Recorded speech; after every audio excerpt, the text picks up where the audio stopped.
मुख्यमंत्री देवेंद्र फडणवीसांनी घेतली कौस्तुभ गणबोटेंच्या कुटुंबियांची भेट। मुख्यमंत्री फडणवीसांकडून गणबोटे कुटुंबियांचं सांत्वन।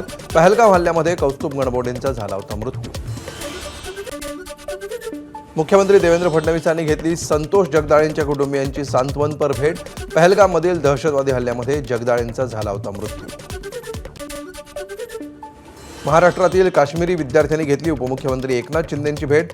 महाराष्ट्र दुसरं घर, काश्मीरच्या विद्यार्थ्यांची भावना।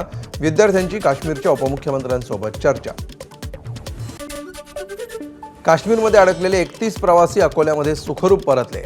भाजप आणि वंचितच्या कार्यकर्त्यांकडून सर्व प्रवाशांचं स्वागत। मुंबईवरून विशेष बसनं सर्व प्रवाशांना अकोल्यात आणण्यात आलं। पहलगाम हल्ल्यानंतर विठ्ठल मंदिराच्या सुरक्षा व्यवस्थेमध्ये वाढ। मंदिरामध्ये मोबाईल आणि कॅमेरा बंदी आदेश लागू।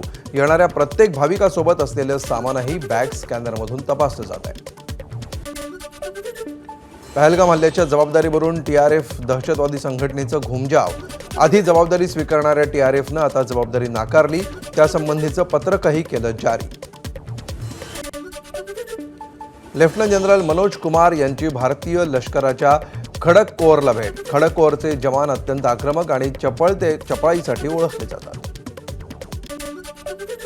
पहलगाम हल्ल्यानंतर निर्माण झालेल्या तणावाच्या पार्श्वभूमीवर नेव्हीची सूचक पोस्ट। 5 युद्धनौकांचा फोटो यामध्ये एकत्र दाखवण्यात आला असून power in unity presence with purpose असं कॅप्शन। आम्ही कधीच सिंधू कराराच्या बाजूने नव्हतो, जम्मू काश्मीरचे मुख्यमंत्री उमर अब्दुल्ला यांचं वक्तव्य। हा करार म्हणजे जम्मू आणि काश्मीरच्या लोकांवर अन्याय असल्याचंही अब्दुल्लांचं वक्तव्य। काश्मीर खोऱ्यातील दहशतवाद्यांची यादी तयार। एकूण 14 दहशतवादी सक्रिय असल्याची माहिती। या सगळ्यांचा शोध सुरू। जम्मू काश्मीरात आणखी 3 दहशतवाद्यांची घरं पाडली। पुलवामा, कुलगाम, शोपिया भागामध्ये होती दहशतवाद्यांची घरं। पहलगाम हल्ल्याशी संबंधित एकूण 5 दहशतवाद्यांची पाडली घरं। शोपियांच्या छोटीपुरामधील शाहिद अहमद कुट्टीचं घर उद्ध्वस्त। शाहिद अहमद हा लष्कर-ए तोयबा या संघटनेमध्ये सक्रिय। शाहिदचा भाऊ देखील 2 वर्षांपासून तुरुंगात। मुस्ताकाबाद माछिलमधील दहशतवाद्यांचे अड्डे उद्ध्वस्त। मोठा शस्त्रसाठाही केला जप्त। विशेष ऑपरेशन्स ग्रुप, कॅम्प माछिल आणि भारतीय लष्कराची संयुक्त कारवाई। सैफुल्ला कसूरीच्या आदेशानं पहलगामचा कट लष्कर-ए तोयबाच्या 5 कमांडर्सनी रचल्याची माहिती। फेब्रुवारीतच हल्ल्याचं नियोजन। काश्मीरमध्ये मिरपूर आणि रावळकोट शहरामध्ये कट रचला गेल्याची माहिती होती। पंजाबच्या अटारी बॉर्डरवरून पाकिस्तानी नागरिकांना परत पाठवणं सुरू। आतापर्यंत 229 जणांना परत पाठवलं असून 392 भारतीय स्वदेशी आले। पहलगाममध्ये झालेल्या हल्ल्याचा नवीन व्हिडिओ समोर। 22 एप्रिलचा व्हिडिओ। हल्ल्यामध्ये 26 जणांचा मृत्यू। भारतानं पाणी अडवलं तर संपूर्ण ताकदीनिशी प्रत्युत्तर देऊ। पाकिस्तानचे पंतप्रधान शहबाज शरीफ यांची दरपोक्ती। भारताच्या प्रत्येक हल्ल्याला तोडीस तोड उत्तर देण्याची भाषा। भारतानं सिंधू पाणीवाटप करार रोखल्यावर पाकिस्तानी नेत्यांची चिथावणीखोर भाषा सुरू। पाकिस्तान पीपल्स पार्टीचे अध्यक्ष बिलावल भुत्तोंची भारताला धमकी।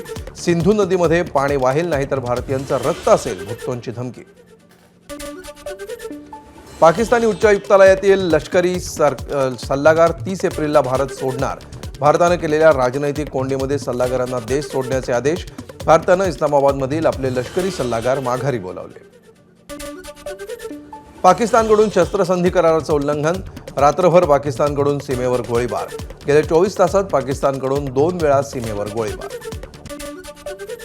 भारताकडून अटारी वाघा बॉर्डर बंद, मात्र त्यानंतरही पाकिस्तानी अधिकाऱ्याचा वाघा बॉर्डरवरून जाण्याचा अट्टहास। पाकिस्तानी उच्चायुक्तालयातील अधिकाऱ्यांचा त्यासाठी अर्ज। पहलगाम हल्ल्यानंतर पाकिस्तानचं नाव नकाशावर राहणार नाही। मंत्री जयकुमार रावल यांनी व्यक्त केला संताप। पहलगाम हल्ल्यानंतर संपूर्ण देश अस्वस्थ। पंतप्रधान या घटनेला नक्कीच उत्तर देतील। भाजप खासदार हेमा मालिनी यांना विश्वास। पहलगाम दहशतवादी हल्ल्यानंतर मुंबई पोलीस ॲक्शन मोडवर। मुंबईत राहणाऱ्या पाकिस्तानी नागरिकांची ओळख पटवली। मुंबईत एकूण 14 पाकिस्तानी नागरिक असल्याची माहिती। पहलगाम दहशतवादी हल्ल्यानंतर नाशिकच्या रवींद्रनाथ विद्याप्रसारक मंडळाच्या संचालकांची धाकधूक वाढली। कितीही अडथळे आले तरीही शिक्षणाची कवाडं खुली करण्यासाठी काश्मीरमध्ये महाविद्यालय सुरू करण्याचा निर्धार। रायगडच्या नागोठणेमध्ये पहलगाममधील दहशतवादी हल्ल्याचा निषेध। हातामध्ये तिरंगा घेऊन बाजारपेठेतून रॅली काढत निषेध व्यक्त। आज गोंदियामध्ये दहशतवादी हल्ल्याच्या निषेधार्थ बंदची हाक. भाजी विक्रेत्यांनी हाताला काळ्या फिती बांधून हल्ल्याचा केला निषेध. पहलगाम दहशतवादी हल्ल्याच्या निषेधार्थ यवतमाळच्या पुसदमध्ये सकल हिंदू समाजाचा मूक मोर्चा. देशातील सुरक्षेच्या बाबतीमध्ये कडक पावले उचलण्याची या मोर्चाद्वारे मागणी. नाशिकच्या चांदवड शहरामध्ये पहलगाम हल्ल्याच्या निषेधार्थ सकल हिंदू समाजाकडून बंद. अर्ध्या दिवसाच्या बंदला उत्स्फूर्त प्रतिसाद. शहरातील बाजारपेठेमध्ये सर्वत्र शुकशुकाट. पहलगाममध्ये दहशतवादी हल्ल्यामध्ये मृत्युमुखी पडलेल्यांना अहिल्यानगरमध्ये श्रद्धांजली. यावेळी मुस्लिम बांधवांकडून काळ्या फिती बांधून हल्ल्याचा निषेध. पंढरपूरमध्ये मुस्लिम बांधवांकडून पहलगाम हल्ल्याचा निषेध. पाकिस्तान विरोधात केली जोरदार घोषणाबाजी. शिर्डीमध्ये मुस्लिम बांधवांचं काळ्या फिती बांधत आंदोलन. पाकिस्तानी ध्वज जाळून केला पहलगाम हल्ल्याचा निषेध. पहलगाम हल्ल्याच्या निषेधार्थ यूकेतील पाकिस्तानी दूतावासाबाहेर भारतीयांची निदर्शनं. मात्र पाकिस्तानच्या राजदूतांकडून निदर्शकांना मारण्याचा इशारा.